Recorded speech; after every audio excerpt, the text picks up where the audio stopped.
Good day. It's Jim Norris from Backstage Insider. We're very fortunate today to have with us Jonny Dovercourt, who's extremely well known, especially in the Toronto market.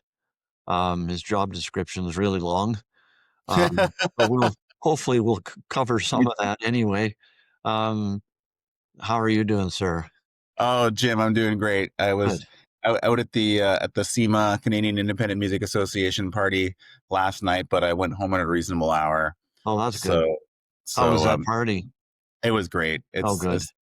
It's definitely one of the best holiday parties. I just saw so many great people in the Canadian music biz. It was Excellent. really solid hang. Good stuff.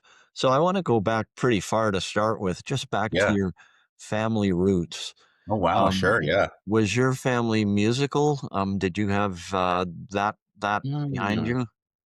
Well, yes and no. It was funny is my parents really pushed musical education, and we were sort of forced to do piano lessons, even though my sister and I hated it. And and my dad sang in choirs and Wow. still does actually. My dad has a concert tomorrow. He's 83 and still he sings in a group called the Annex Singers. But my parents were very into classical music and but they played a lot of pop music from they grew up in England, moved here in the early 70s, and I heard a lot of Beatles around the house and a lot of and I have really fond memories of listening to oldies radio, like listening to 50s and 60s pop hits. I think there was a show on Saturdays called on Chum 1050 Chum called Looking Back. I think the theme song was Green Onions by Booker T and the MGs. Oh my God. And I thought that was the coolest song when I was a little kid. That's great. So when did you actually start playing music? How old were you? I mean, I played tuba in the school band. I mean, I did play piano but I didn't get I didn't get past like grade one Royal Conservatory, and and and then I played tuba in the school band, but I didn't start playing music seriously till I was in grade nine. And my best friend Dave Rogers convinced me to start playing bass because he was a bit of a precocious young guy who had been writing songs and playing guitar from a young age, and he wanted to start a band. So he can I was his first recruit, and so the two of us like developed this friendship that was really sort of lasted through high school, and or our band lasted through high school, and we had a couple of different drummers and a couple of different lead guitarists that didn't last very long. We were mostly a power trio for our existence. We were called Development Site, and that was my favorite. That was my favorite thing. I just loved playing in a band because I was a really geeky kid, and I was really into science fiction and science and nature. But I always felt in those days it wasn't cool. Like nerd culture wasn't cool yet, so I just felt really kind of like socially isolated. And Right. playing in a band actually gave me a sense of feeling like I belonged to something, and and I actually felt a little cool. So That's excellent. even though our band wasn't that popular in our high school because we were just playing horrible noise that like our friends thought was silly. So have you continued to play through the years? I sort of dropped off in the last decade, but I did. Yeah, I kept playing in bands probably into my 40s, and yeah, like I always had a band, and that was just the sort of the thing that got me into it. Is I loved playing and I loved performing and I loved creating music and trying to do something that would go somewhere. Right. but but being in Canada, and I think that was kind of like the lesson, like being in Canada and sort of playing in sort of non-commercial music. Um, like even though there was the success stories, like the indie success stories that we saw, like the Sonic Youth that led to the Nirvanas, it still like felt very just this kind of distant dream to be able to go from the basement to going on tour, like and becoming one of the bands you'd read about in magazines Right. back in those days. So then, a few years into that, you started producing concerts? Well, yes and no. It was sort of a bit of a circuitous route to get to that. I mean, I would book shows for my own bands, and in those days, I remember like the first time I put together a lineup, And in university, I played in a band called the Tuesday Weld, and we actually were around for a couple of years, and this was sort of early to mid '90s, and this was I guess like it's now called shoegaze, but at the time it was called dream pop or noise pop, and very influenced by bands like My Bloody Valentine and Slow Die, but also a bit of post punk and noise rock. Like we had a bit of Fugazi and Drive Like Jehu influences in there too, because some of the other members actually came from our hardcore bands, and in the development site, my band was like pretty punk, but coming more, but also like very like Velvet Underground influence as well. And the Tuesday Weld, and we had it was a 5-piece band, and we did pretty well like for a while. We had a sort of a bit of a buzz when we came out. Like we got some good shows early on, and we got to open for some sort of indie icon bands like Eric's Trip and Archers of Loaf, and but yeah, I remember but we would also just book a lot of our own shows at places like Sneaky D's, and I remember, and get friends and do posters, and it was still very DIY. And I remember the first time that I put together a lineup of the bands that I wanted to play with, because in the band we all had very different ideas of kind of what the band was about, which is really kind of why it didn't last. I think everyone really thought it was a different thing, which is really kind of funny. And that was a good lesson for me, like a good lesson for young bands, is make sure you all agree what you are. And I think it's maybe a bit easier now for younger bands, because genres are a bit more defined, though that has its own, or subgenres are more defined, though that has its own downsides. But anyway, I remember putting together a lineup for a show, and like Tuesday Weld headline, and I invited a band down from Ottawa that I really really loved, called the Wooden Stars, and then invited an all-female punk band called Chicken Milk to open, and I think I can't remember who else. So I still had I think I still have that poster, and my dormitory neighbor Dylan Astor did the poster, and so yeah, that was kind of my sort of first sense of like how much fun it was to curate lineups, and that sort of led me to the sort of, at least my thinking started to evolve from there, of like what um sort of the importance of curation, of putting like the how important it is to put together an interesting lineup and a diverse lineup. And I think that is what led me to like the thought process that led to me starting Wavelength a few years later. Right. Before, What did you go study ahead. at university? I studied philosophy. I started in geography, and then shifted into philosophy when I started to. I don't really remember. I was just sort of going through a bit of a finding myself period. I wasn't really thinking that practically, unfortunately, about about employment. The experience I had at university that was actually probably the most impactful for me in terms of my career was actually um, writing for the student newspaper.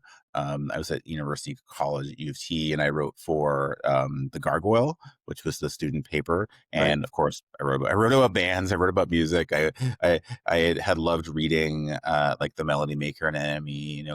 Grew up reading Spin and Rolling Stone, and then started reading more of the underground press, also like Option magazine and alternative press, and just and like music media. And I didn't really know about zines. I would read about zines being a thing, but I didn't know how to find forced exposure or anything really underground like that at the time. But I mean, Toronto was always great for media, and then of course there was the alternative media like Now, and then iWeekly started, I think, when I was just finishing high school.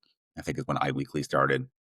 And I really loved reading iWeekly, especially loved reading the music criticism. So, I tried to do that at my college paper, to like interview bands and review their cassettes, and I did other writing, other like more sort of topical writing as well, news writing as well, and film reviews, bit of everything. But then I became the arts editor, and then actually became like the co-managing editor in third year, and like really like you know this is the days of Quark Express design, and learned how to do all that. And then after I finished university, I sort of had an aimless year or two of working in a cafe, and then while trying to play in bands, and sort of decided I had enough of that, and I got an internship at iWeekly because it was my favorite. It was my favorite local magazine, and that was amazing. That was a great, and really, really amazing experience. Um, to get to work for your favorite paper, and just so happened that they were looking for someone to help with the club and concert listings. So I started doing that for my internship, like inputting all the show listings. If anyone is old enough to remember the club chart in iWeekly, which is the grid that listed who is playing each week at each club, I that's what I did when I was 23, or started doing that, and did that for 5 years. So any band that played in Toronto between, or any club that was in existence in Toronto between 1997 and 2002, I can still probably tell you their street address and who was in residence on a Tuesday night.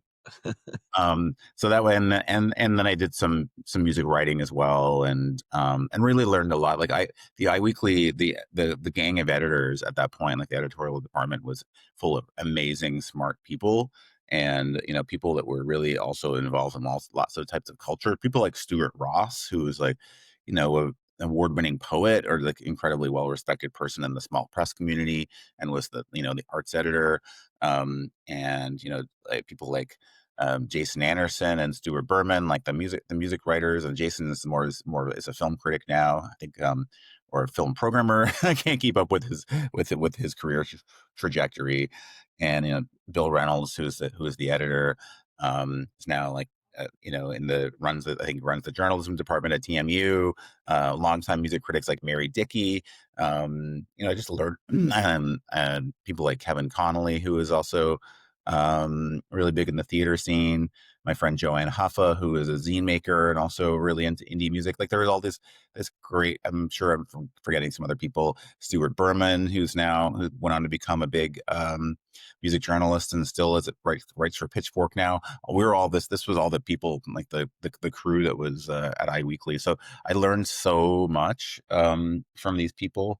People like that are no longer with us, like Molly and Arpa, all these Greg Boyd, all these amazing designers, Lisa Kiss, Tyler Clark Burke, who started Three Gut Records. Like it was like an all-star hit list of people.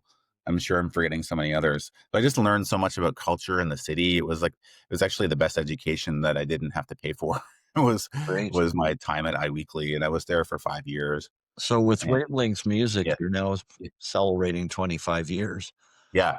How did that come about? How did that organization start? So while I was about midpoint of me being at iWeekly, I started to get a bit disenchanted. Not with, I mean, I loved working for the paper, but I felt like I couldn't. I wanted to do more to sort of promote the local music scene. I felt like that was really the kind of like the role of should be like the role of the alt weekly, but I felt a bit limited. Just in terms of like what we could cover. I look back now, we were able to cover so much, uh, but I think that there was, amongst my group of friends that were from the music scene, sort of outside of that, like from playing in bands, and there was a little scene of bands that went back to my time in a Tuesday Weld in the mid '90s, like a group of about 5 or 6 bands that were all friends that would do shows together. And some of us tried starting record labels to put out our own records, but didn't have a great deal of success with it. And there was a kind of at that time there was there was a bit of an anti-Toronto sentiment within the music scene. There was a lot of sort of resentment towards the city, and the feeling like that being here is holding us back. Like, oh, if we were in Chicago, or if we were in Manchester, or we were in Chapel Hill, North Carolina, or Seattle, we'd we people would care, but no one cares about us because we're from Toronto. Was kind of the attitude at the time. But we also a lot of it all thought that there was an incredible, sort of actually incredibly like vibrant underground music scene here. Just wasn't being celebrated. There was no and it would get media coverage from the local weeklies, but in terms of industry, it was just dead. Like this was a major label town, but it became almost a joke to say like, oh, like we're going to play a festival and an A&R person's going to come there and sign us, like, like the sort of A&R people were almost like mythical creatures. You just like, they weren't coming to the El Macombo on a Monday. They weren't like, they weren't scouting talent. They were just sort of waiting to see what was popular elsewhere, what was popular in the UK and the US, and then wait to find find or create the kind of Canadian clone of that. Um, Rather than trying to find things that were new or original or exciting. So that was the kind of like the sort of grumpy frustration mindset that we were coming out of, that led to the creation of Wavelength. So we said, okay, so we're all pissed off and we're all grumpy, like, but what can we do that's positive? And but what can we do that's different? I think like we all didn't want to try and start another label. And none of us were going to have the funds to launch a magazine. so we decided to do a concert series. What we really felt was missing was the sort of the socializing space, because a lot of the scene developed at shows, right? From going out and seeing your friends at gigs. And there had been, Elvis Monday was a long running institution in Toronto where new bands could play, and that had been taking place in the ground floor of the El Macombo. Like when I first played it, William New, who's this sort of legend in the scene, had started Elvis Monday. It started at the Beverly before my time, and then moved to the Soup Club, which is where I think first played it when I was in high school, and then it moved to the Drake Underground, and it's sort of early '90s heyday. And then Elmo, the Edgewater Hotel briefly, and then Elmo, and in those days Elmo was scuzzy. It was pre renovation, and the El Macombo was really kind of the sort of social hub for the scene and the emerging sort of left field indie scene. And so there was a night called Sedated Sunday, and that was kind of a bit of the sort of the precursor to Wavelength, was this night called Sedated Sunday that was organized by this guy called Steve Bromstein, and they would have bands, but they would also show films and have some psychedelic visuals, and then that kind of ran out, and then a couple of people involved in our scene ran another ongoing night called Degrees, which was at a place called the Lion Club, and the format of Degrees was really really cool because it was just two bands and a DJ, and then they stopped doing that. So we sort of adopted the format, and then because both those things had to kind of run out and we sort of missed them, we sort of adopted the Sunday night time frame and the format of Degrees.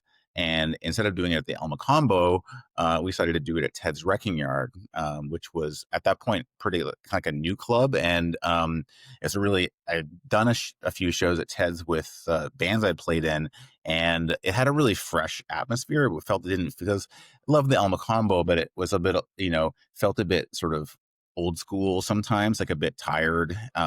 Just like it really felt like a bar. Whereas Ted's Wrecking Yard had this amazing design to it. It was like the walls were all painted black. There was no beer signs. There was just this cool tire track painted along the wall. The bar was a slab of granite. It was designed by an actual architect named Ted Footman. And so we're like, oh, let's do that there. And it was late '99. It was coming up on 2000. So we wanted what we were doing to have this kind of fresh energy, and then we also wanted it to have a cool name. So then we were looking at what was happening in the rave scene, and the fact that like it didn't, if you were into the rave scene, you sort of followed promoters or nights. Like it didn't matter who the DJs were or who was on stage. You just knew that if you went to I don't know, if you went to Life Force or you went to Destiny, it was going to be a good party. So we wanted to kind of bring a bit of that energy into the indie scene. So that was sort of the idea for Wavelength, but there was also this media element too, where because we wanted to showcase the local bands that that weren't ready to make it into the paper, and so the idea was that we'd start a zine, and the zine would interview the bands playing the series. So the zine we would hand out at shows, and the zine was kind of like a theater program, but for the music series. And that got we got the zine sponsored by Soundscapes, which was the new sort of CD store that had opened across the street from Ted's Wrecking Yard on College. a few people that sort of were organizing our series early on, like Derek Westerholm worked behind the counter. And so that became a real sort of social hub. And it was kind of a bit of a moment because we were all getting into our, mid 20s and sort of outgrown places like Sneaky D's. And like it was at that point, like Little Italy was sort of where you would hang out when you were getting into grad school age, like so it felt and it was not Queen Street too, which was sort of was Queen Street felt kind of at that point felt kind of tired and suburban in a way, or too sort of almost, but also kind of almost too associated with the industry. Like bands that make it go to play at the Horseshoe, whereas this, like, our scene was about the bands that didn't care about making it. They just wanted to make art, right? They just wanted to make like music for the sake of music. And that sort of was really, I think, the ethos that drove Wavelength in the early days. It's like, let's celebrate the scene for its own sake. Let's celebrate. Let's not just only hype up bands because they're getting hype in the rest of the world. Like, let's create our own hype here. And that was really like the impetus for all the sort of thinking that went into Wavelength. And we started almost 26 years ago now. The first show was February of 2000. Wow, incredible. So in all that time as well, you managed to find the time to write a book Well, that was a few years later. in your spare time. So Yeah. Any Night of the Week, which is a great title for Toronto music, to say the least. Thank you. So yeah, and one of the things I find, because I travel a lot and I've been all over the world, and I mean, Toronto's always had an incredibly vibrant live music scene. I've been out. I remember once I went to Paris and I was there for a book thing, and I went out and said, "Okay, let's go find some live music." There was there wasn't any. I mean, It's amazing, right? In there was Paris, of all nothing. places. And even in Los Angeles, as busy as it is, not compared to Toronto, when there's all the clubs, there's the concerts going on, but there's also a whole other scene of bands that are playing conventions and weddings and bar mitzvahs Mm, and uh-huh. birthdays, and it's really unbelievable. And people in Toronto, I think, take it for granted. But if you travel, you find in a lot of other areas there might be somebody playing on a Saturday night, but if you're there on a Wednesday and you look around and try and find some live music, it's not that easy. That's why a lot of American musicians over the years have come to Toronto. I mean, there's a Yeah. long history of them. So tell us a little more about the book, what it's about and what went into it. Yeah, for sure. I mean, yeah, just to like fast forward through my biography, like, Wavelength was a real success, though sort of like a DIY grassroots success for a long time, for several, and continued on, to the point where we started we apply for grants. Like we incorporated as a nonprofit, but sort of 6 years into it, like 2006 or 7, we applied as a nonprofit, started to get more grants. At that point, I'd left iWeekly and I was working started working as a concert presenter professionally at the Music Gallery, which is a long running sort of artist run center or art space for experimental music in Toronto. And so I learned about how the funding system worked, how the Canadian arts funding system worked through my experience at the Music Gallery. I also at the same time, I did some work editing for Coach House books, because I think the success of Wavelength sort of had me identified as being kind of a sort of a city builder type person. And I did wrote an essay for Coach House and co-edited a couple of volumes of a book series called Utopia, around between 2007, 2008, which was a sort of books around that sort of cultural renaissance of Toronto. I think Wavelength, amongst a bunch of other things, really contributed to this kind of cultural renaissance of Toronto that, like, we jokingly call it Torontopia around 2003. But there was a few other things that came out of it that were really important, like Spacing Magazine or Trampoline Hall or Will Monroe's DJ series, Vaseline. There's just a few examples, and Wavelength was considered to be part of that. So sort of that got me identified in those circles. And then fast forward a bit, 2010, we wrapped up the Wavelength weekly series after 500 shows, and started transitioning into a monthly format, started doing more festivals. And then by 2013, 14, we had enough funding that I could actually make Wavelength my full-time thing. And that actually has kind of opened up my my schedule a bit. Um, and because I'd always been doing Wavelength as a side hustle. So it was kind of a bit of a dream. And as you do when you're like suddenly have new free time on your hands, you're like, how can I fill this with a new project? I'd always had the idea of writing a Toronto music book. I had felt like there was something that I wanted to say, and a type of book that I had never seen, that I wanted to see that I wanted to see exist. And I think starting around 2009, there was started to be a wave of Toronto music history books that were really exciting. The first one I remember was Liz Worth wrote this book called Treat Me Like Dirt, which was about the first wave punk scene in Toronto. A few years later, my friend Don Pyle from the band Shadowy Men and a Shadowy Planet, he did a sort of a punk photo book called Trouble in the Camera Club. Denise Benson did her club culture book called Then and Now. There's a few others I'm forgetting. And then I sort of tracked down Nicholas Jennings' book Before the Gold Rush about the 60s Yorkville area. And that sort of had the idea of like, well, what if you sort of knit this all together into a kind of mega narrative? Like I wanted to kind of tell the story of the city, of how it evolved through music. And that was really this sort of like crazy ambitious idea I had, was to like not just focus in on one scene. I mean, I think maybe left to my own devices, it might have just been more of a 90s or a 2000s book. And in some ways, like kind of like the back half of it sort of is that. But anyway, through my connection with Coach House, like I didn't have a literary agent or anything. I just basically emailed Coach House because I worked there. I knew them. I was friends with them. I emailed Alana Wilcox and sent her this pitch, and she's like, "This is great. Let's do it."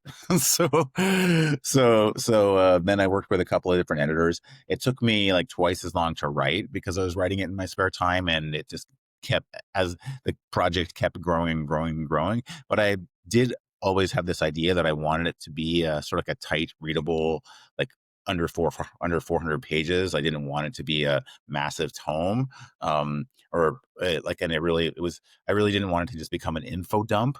And so it's actually telling a story was really important. And I wanted to be something that would sort of do two things, like sort of get to help canonize some of the local Toronto artists that I felt like were constantly left out of the sort of Canadian music canon or narrative. Like no one talks about Fifth Column, even though they like globally influenced or created two distinct subgenres like Riot Girl and homocore, or queer punk. And this just as one example. So to do that, but also to sort of introduce Toronto indie music or independent music to a new audience, like to people that more of a general audience, not just something. I didn't want it to just be nostalgia for the participants. And like for people saying, "Oh, I remember the days of seeing the Look people of the Bamboo." Like I just didn't want it to be that, just only appealing to people on a nostalgia basis. Because really, I felt like I wanted to approach history from a point of like as a tool to understand the present and where we're going in the future. So, and then as I was researching the book, it sort of went through a few iterations and a few different changes. Actually, what's funny is originally it was a bit more of a memoir. Originally, like it was going to be sort of starting with me discovering music as a kid in the 80s, getting into it in the 90s, and sort of bringing it up to more of the present. And then my publisher, so their first editor, was like, "Oh, this is great, but I think we need some more recognizable names. Like, what about Joni Mitchell and Neil Young? Like, why don't you go back to the '60s?"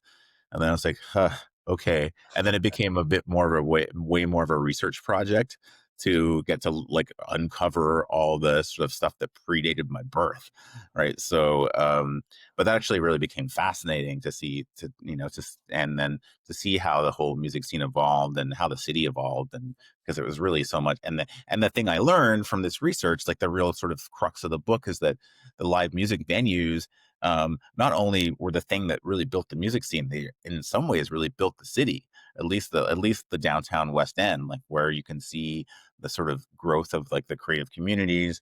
Like they evolved through Young Street in the 50s and 60s, and Yorkville in the 70s, the 60s, and then this kind of weird little sort of interregnum of Spadina Avenue in the 70s and the early to mid 70s, and then punk rock and new wave happen, and reggae, and that sort of really establishes Queen Street, which sort of heads west and really becomes like the kind of hotbed of culture really in the city, or counterculture, that sort of really dominates the next 20 years, like through the 80s and 90s and then in the 2000s. And it's like, and then it's sort of by the turn of the century, the scene has grown enough that it starts to head up to College Street or Dundas, now in Dundas. It's like, it's for where we are right now, where Wavelength is now, is like Dundas West, like Dundas and Dovercourt is Dundas and Dufferin is like that's the sort of epicenter, at least as far as I'm concerned, for this sort of like for the underground music, for the cutting edge music scene,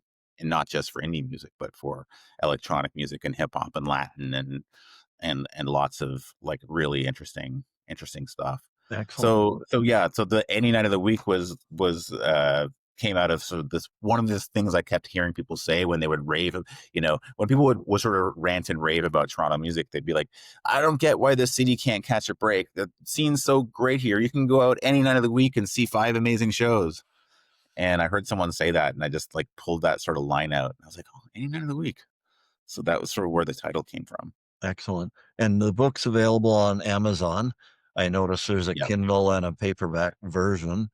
Yep. And it's But better, please order directly from the publisher, coachhousebooks.com. okay. Yeah, always best to support the independent. Don't give any money to Bezos, please.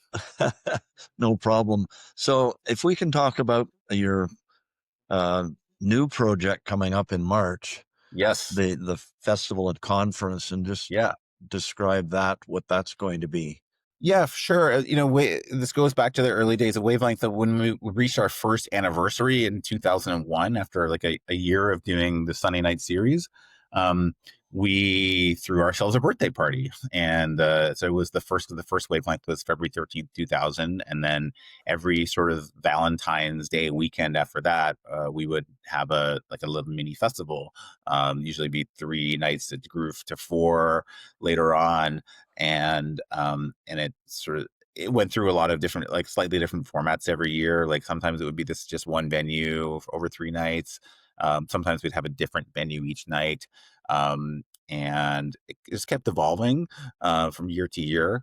And eventually we sort of took the anniversary part of it out, and it just became the Wavelength Winter Festival, I think around 2015. And then and at the same time, we'd always done sort of lots of sort of panel discussions and talks, but often usually just kind of as one-off things or maybe part of another event. I'd always had the idea to sort of package that into a conference, and we sort of had a funding opportunity come our way to launch an independent music conference, something to really sort of celebrate the independent music community in Canada, but also really have a bit of an emphasis on the live music community, because there really isn't anything that like any kind of summit or gathering for the independent live music sector in Canada.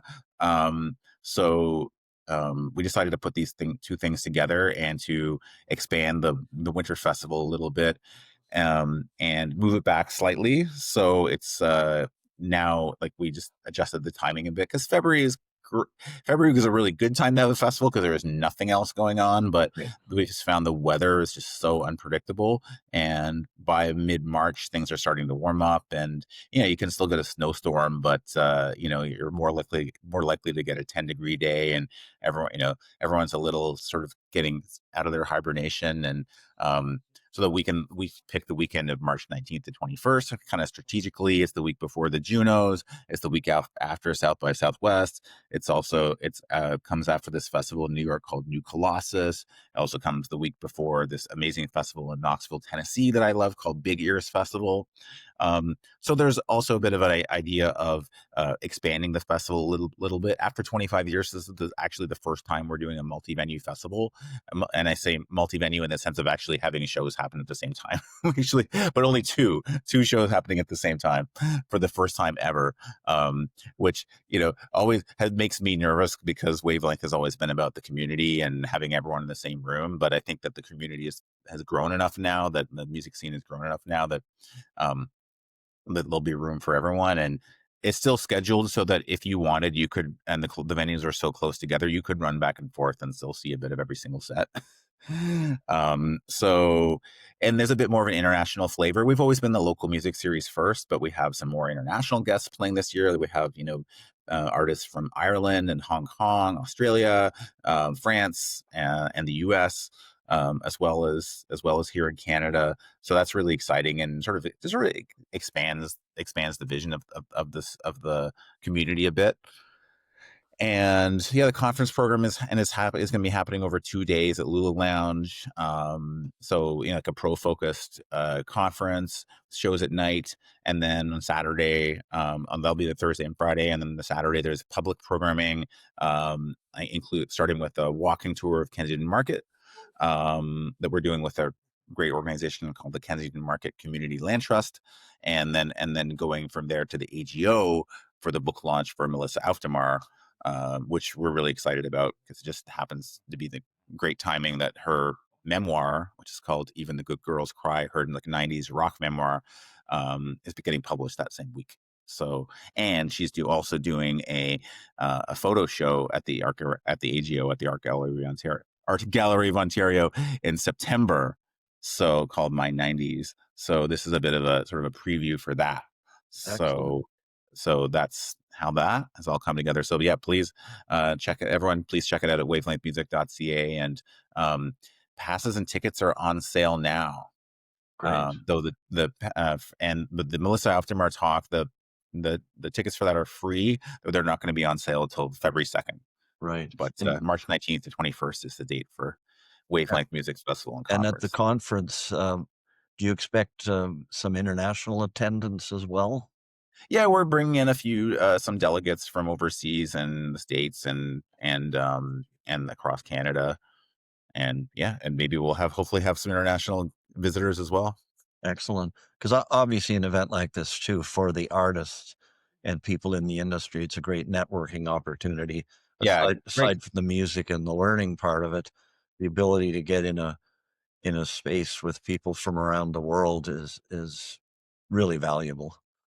Absolutely, yeah. So we'll be bringing in some festival buyers to show off Toronto talent and showcase the city, and that networking element is really key. And I've attended a lot of more, especially since the book came out, and I'd also co-authored a research study called Reimagining Music Venues, and which came out in 2023. And since then, I've gotten to present that work at some more conferences and get to network with people, meet people from around the world, and find the common struggles and commonalities. It's really fascinating. So that element, and we built in sort of more like time for sort of more unstructured networking. So I think it's uh, some conferences I find are a bit too much of a marathon, or you don't even have time to eat, and we It's want to make true. sure that everyone who participates has time to yeah to actually chat and actually like take a break and and It's check email or have a coffee and not feel like you're totally destroyed by the end of the day. Yeah, some of them, it's just too much. Yeah, You just get so overwhelmed, you don't even know where yeah, to start. yeah. So Less is more. So so, yeah, Johnny, that's great. yeah, We'll post your website, on the page for the podcast, and, thank you. best of luck with all this, and looking forward to that event in March. Yeah, yeah, Jim. Thanks so much. Hope you can make it yourself, and Yeah, I'd love to. yeah, would love to have you. And thanks everyone for listening. Hope Great. to see you in the new year. Take care. Bye. Okay, bye bye.